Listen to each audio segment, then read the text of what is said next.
Hello friends, Marathi story कट्टा चॅनलमध्ये तुमचं मनापासून स्वागत आहे.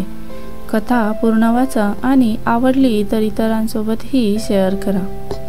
एक खूप आळशी मुलगा होता. त्याला काहीच काम करायचे नव्हते. फक्त जेवायचे, पिरायचे आणि झोपायचे एवढंच काय ते त्याला आवडत होते. एक दिवस त्याला एक माणूस भेटला.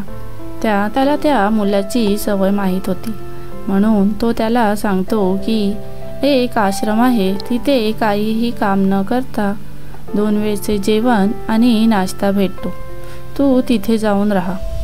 हे सर्व ऐकून आळशी मुलाला खूप आनंद होतो आणि तो मुलगा आपलं सर्व घरदार सोडून त्या आश्रमात जाऊन राहू लागतो.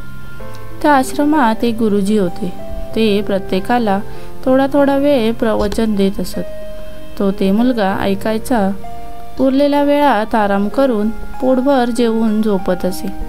असेच दिवस जात होते.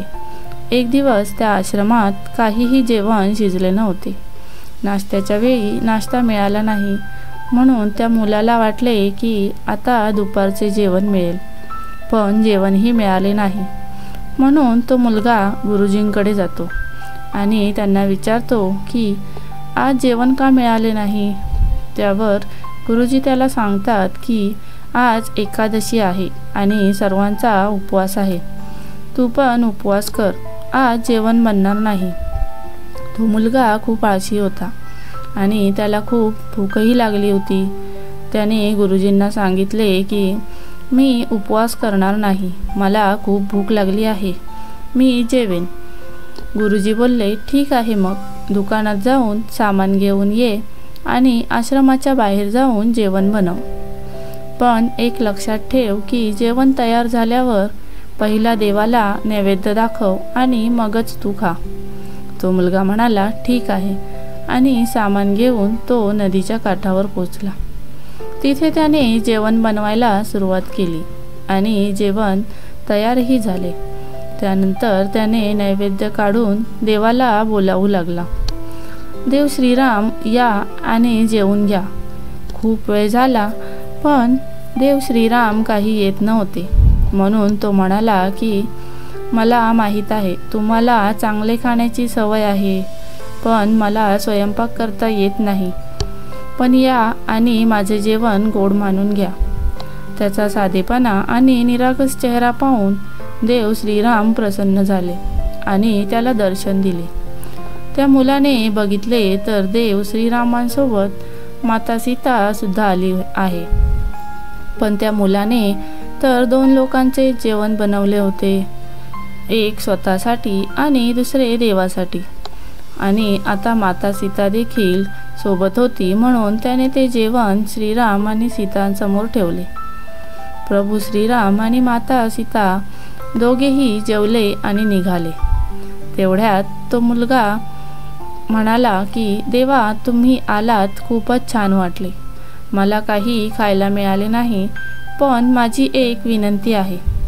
तुम्ही पुढच्या वेळी याल तेव्हा आधी मला सांगा की किती लोक येणार आहेत, जेणेकरून मी तेवढ्या लोकांचे जेवण बनवेन. त्याच्या या बोलण्यावर प्रभू श्रीराम मनातल्या मनात हसले आणि तिथून निघाले. त्यानंतर तो मुलगा आश्रमात गेला आणि तो दिवस संपला.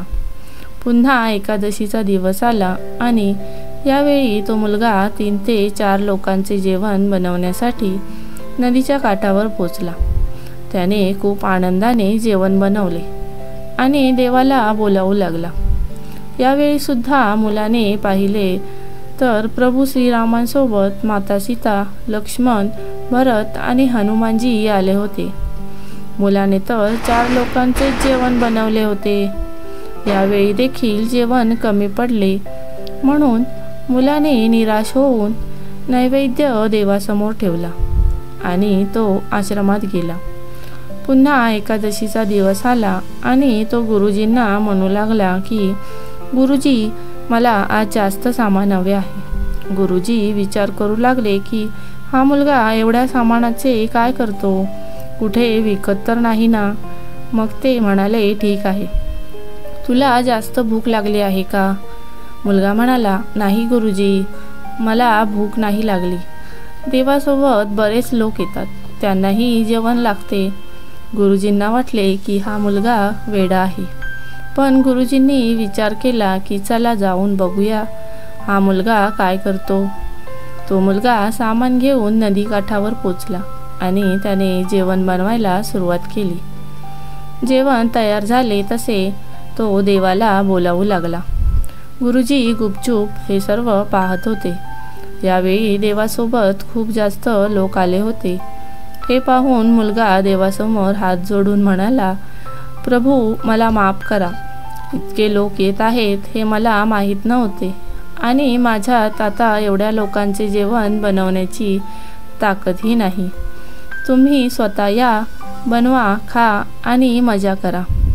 त्याच्या या बोलण्यावर प्रभू खूप हसतात आणि सर्वांसोबत जेवण बनवू लागतात. लपून बसलेले गुरुजी त्या मुलाकडे येतात आणि त्याला विचारतात, तू काय करतोस? मुलगा म्हणतो, गुरुजी, प्रभू श्रीराम, माता सीता, हनुमानजी आणि बरेच लोक आले आहेत आणि जेवण बनवत आहेत. गुरुजी म्हणाले की तू वेडा झाला आहेस का? मला कोणीही दिसत नाही. मुलगा चिडला आणि म्हणाला, हे काय प्रभू, एकतर तुम्ही मला उपाशी ठेवलंय आणि गुरुजींना दर्शन देत नाही आहेत. त्यांना मी वेडा वाटतोय. कृपया गुरुजींना दर्शन द्या. प्रभू श्रीराम म्हणाले, नाही, ते मला पाहू शकत नाहीत. मुलगा म्हणाला, का पाहू शकत नाहीत? माझे गुरुजी खूप महान आणि खूप ज्ञानी आहेत. तेव्हा देवाने सांगितले की हो, ज्ञानी असतील, पण तुझ्यासारखा साधेपणा त्यांच्यात नाही. मुलाने देवाचे म्हणणे गुरुजींना सांगितले की प्रभू श्रीराम म्हणतात, तुमच्यात साधेपणा नाही. तुम्ही माझ्यासारखे साधे नाही, म्हणून तुम्हाला प्रभू श्रीराम दिसत नाहीत. हे ऐकून गुरुजींच्या डोळ्यात पाणी आले आणि ते त्या मुलाला म्हणाले की हे खरं आहे, तुझ्यासारखा साधेपणा माझ्यात नाही, आणि त्यांनी माफी मागितली. तेव्हा गुरुजींनाही देवाने दर्शन दिले. ही कथा आपल्याला शिकवते की जीवनात साधेपणा सर्वात महत्त्वाचा आहे. तुम्ही जेवढे साधे राहाल तेवढे तुम्ही आयुष्यात पुढे जाल. तेव्हा तुम्ही साधे असता, तुम्ही स्वतः हसता आणि इतरांनाही हसण्याचे कारण देता. फ्रेंड्स, तुम्हाला ही स्टोरी आवडली असेल तर कमेंट बॉक्समध्ये नक्की सांगू शकता. आणि अशाच नवीन मोटिवेशनल कथा वाचण्यासाठी आपल्या मराठी स्टोरी कट्टा या चॅनलला नक्की सबस्क्राईब करा, जेणेकरून नवीन व्हिडिओचे नोटिफिकेशन सर्वात पहिले तुम्हाला मिळेल. सोबतच व्हिडिओला लाईक पण करा. तुमचा सपोर्ट आणि प्रेम खूप मोलाचं ठरेल. थँक्यू.